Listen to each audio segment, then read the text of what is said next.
Hi there and welcome again to week 15, and that obviously means chapter 15. As this is a bit of a long chapter from Where Did Your Heart Go, I've split it into two segments. So once you finish part 1, which is now, then pop on over and listen to part 2 straight away.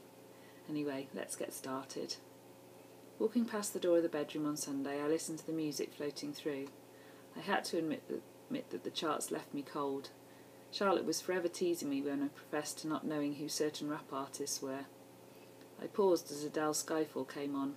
I'd been listening to this almost non-stop since she returned from the dance competition, as it was the music for the new dance they were practicing for the final.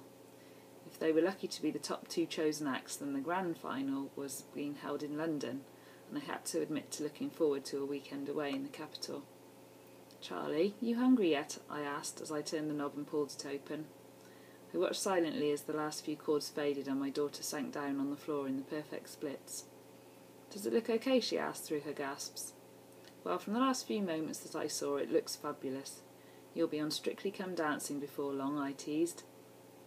"Mum, that's totally different dancing to this," she retorted, as I threw her the towel that was draped over the end of her bed. She rubbed the sweat away from her face and tucked the few tendrils of hair back over her ear. I saw my diary still on the bedside cabinet. I had to admit that she looked even more like me now that she'd coloured her hair red. "Come down when you're ready and we'll see what's in the cupboard." "Sure," she replied as I spotted her reach for the phone and a smile spread over her face. "Julia?" I asked. "No, Mum. A guy met at the dance competition. Don't worry, we're just texting and friends on Facebook." I watched a slight blush spread up her neck. I'd learned when to push and when to just wait for her to tell me, and this was a waiting moment. At least she was no longer upset about Craig. I hoped again that my diary was teaching her that to wait for the right guy in the right moment was what really mattered. The next morning, Charlotte raced out of the house to meet Julia. As I was not due to be at work until lunchtime, I found myself sneaking into Charlie's room so that I could reclaim my diaries for another trip down memory lane. I scanned through a couple of weeks as it appeared that I was in the midst of revision, as the entries were all short and each ended with sentiments about missing James. I stopped and pulled out some of the letters that were still stuck between the pages of the diary. His handwriting was distinctive as I smiled at all the strange things we used to talk about on paper. Imagine if we'd had mobile phones like my daughter did now. In some ways this would have been great, but looking at the faded and torn pages of the letters meant so much more than text on a small screen. After all, if that had been the case, the messages would have long since been deleted, lost forever.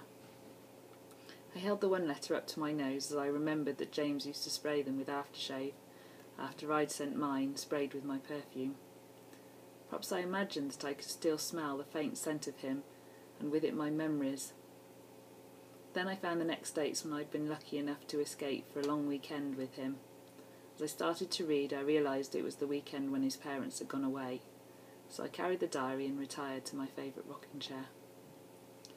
Friday the 29th of April 1988. James is coming to collect me so that we can spend another weekend at his parents' house. However, the most exciting part of this was that his parents were not going to be there, so it would just be the two of us, alone. The weather had turned warm, so I'm packing some of my mini skirts and dresses to allow my legs to see some sunshine. Also, I knew that James loved my legs. Every single inch of them, he'd said, when we had last been together, and he had snaked a trail of kisses up and down them. I blushed just remembering those sensations and hoping for more to come. Hearing his car pull onto the drive, I waited in my room, knowing that Mum would shout and then tell James to head on up. It was always going to be a much better hello kiss when my parents were not in sight. I listened to his steps taking forever on the stairs. Then the door opened and a furry face appeared, followed by James. "I bought you a cuddly present for when I'm not here," he said, as I took the pink elephant. This one had a flower saying, "I'm yours." Then I was in his arms before I could even say thank you, showering him with my enthusiastic kisses. Following him back downstairs, James carried my bag. "Would you like a coffee?" Mum asked as we entered the kitchen on our way to the car. "Thanks, but I think we'll get going," James said. "OK, have a good weekend and give my regards to Pam and Peter." I nodded and tried not to blush and give away the fact that they were not going to be there. "Bye, Mrs. M. See you on Sunday evening," James said. Driving off, I started to laugh. I don't think she guessed, I said. Well, you do need to learn to control your blushing, he replied. He reached across and squeezed my knee. As the music played in the car, we sang along, talked some more, and took it in turns to stroke each other's legs or just hold hands. When we arrived in his driveway, I felt suddenly nervous. James hurried round to open my car door, and my nerves dispersed as I knew that I was with the man I loved. The house felt quiet with just the two of us, but once I dropped my bag in the hall, we walked into the kitchen.